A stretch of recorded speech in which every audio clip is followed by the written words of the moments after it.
Christy.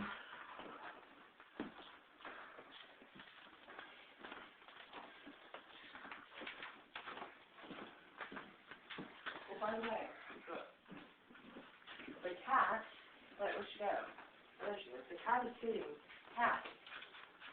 The cat is sitting there. She was sitting up there. Really? Yes, now she's sitting in the kitchen.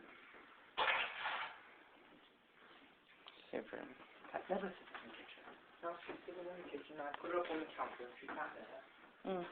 She's happy. So they close at 5. And I will not be going out there today. Okay. Make sure you look straight down. Do not look up and look around because Pat and Ronnie have their second floor door open next door. And you know how, like, on Sundays they like to stand out and stare at us and videotape us? So just look straight down. Yeah, I'll just do what I did last time. Okay. Alright, so I have everything. Got my key, got the money, got the guest pass. Okay. Alrighty then. 12:52 p.m. 5. Alright.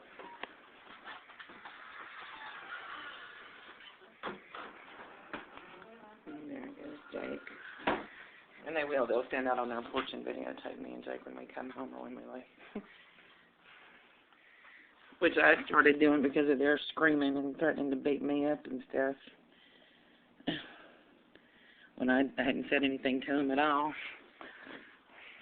And then staring at us, they'd walk out and just stare at us.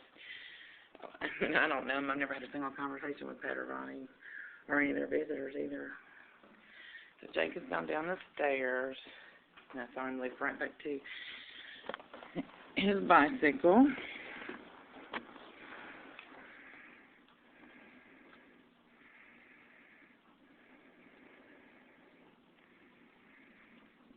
So he's getting his bicycle off the chain now.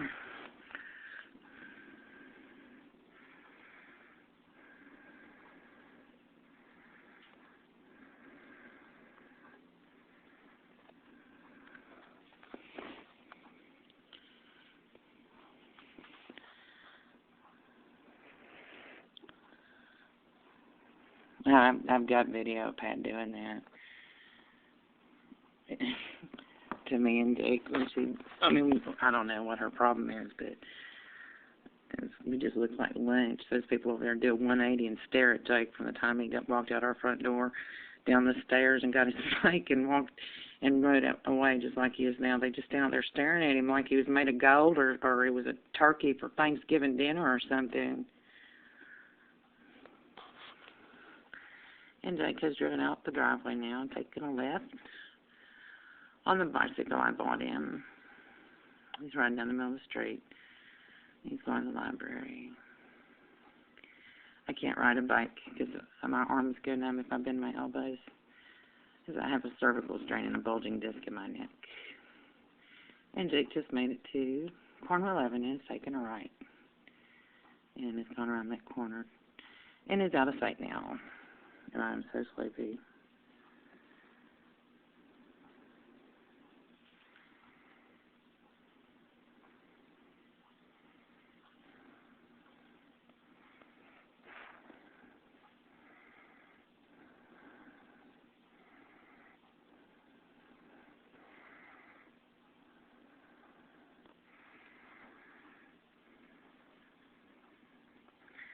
Usually every Sunday, at least on Sunday, if never the day, the drunkards show up next door to Pat and Ronnie's apartment and go on drinking binges. They did that yesterday and did that for hours. Jake said they kept on doing that even after I left for work. It was after 10 o'clock at night. They were still going strong, and they've had days where they've done it for days at a time. And then they'll get to fighting and arguing. Jake said they were doing that yesterday. They were in Pat and Ronnie's apartment on the second floor when they were doing it. And they started yelling at each other. One night, they'd been drinking since that morning, and it was after 10 o'clock at night. They had had so much to drink that they were downstairs next door, the drunkards, the man and the woman, and they were just screaming their heads off at each other. So, true pillars of the community, I don't know them at all. I don't know any of Pat and Ronnie's visitors or Fred. Hadn't spoken to Shantae since I banned her. Remember coming to this apartment again in January 2014 and told her to stay away from me and my son. Because she was playing her fun little games with her crotch hanging out, coming over here asking to bake cookies, and then tucking around the corner with a cell phone making phone calls that she was trying to hide. While Jake and I were sitting here in the living room, and Roland would go in there and start whispering to her, and she'd hold her ass out in the air like she was wanting somebody to walk by and grab it or something, sticking it way out and everything, trying to be sexy. Well, my son's sitting here. I think, no, that's fine. No, not happening. And she come over here one day asking Roland if she could use his phone. And I was walking out the door at the time. And I asked Roland later, what was she doing? He said, oh, she had to call some of her Johns because she needed some money. She didn't have any money. She couldn't get a job because she was on drugs and stayed drunk all the time. So the way she made her money was turning tricks. And she was a snitch for the Shreveport Police Narcotics Squad, testified against one of her Johns. And I told her not to come around here anymore. She'll walk by if I, go out on the porch. She'll walk by down there at the foot of our stairwell and just yell, bitch. I don't know her. I've never had anything to do with her. And she is the last person on the face of this earth I would ever give my son to babysit or anything like that. But when Jake and I'd come and go, she'd come stand over here on the side of the door and go, like she's waiting on something. And she'd walk out right then when Jake and I were leaving from the ground floor apartment next door where she lives with Fred.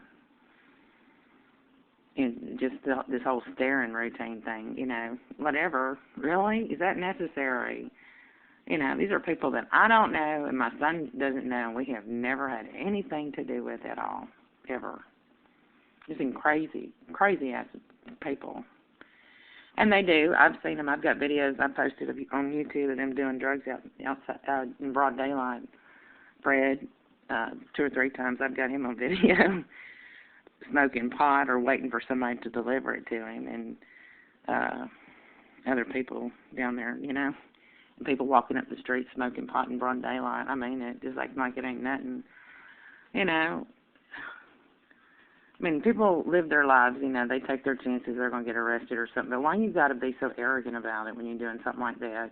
It's almost flaunting that you're breaking the law and you don't care, like somebody's giving you a get-out-of-jail-free card. That's what that looks like. I don't know what any of them would have to say about me or Jake at all, because my son and I have never interacted with any of them. Never had anything to do with them or the first conversation with them.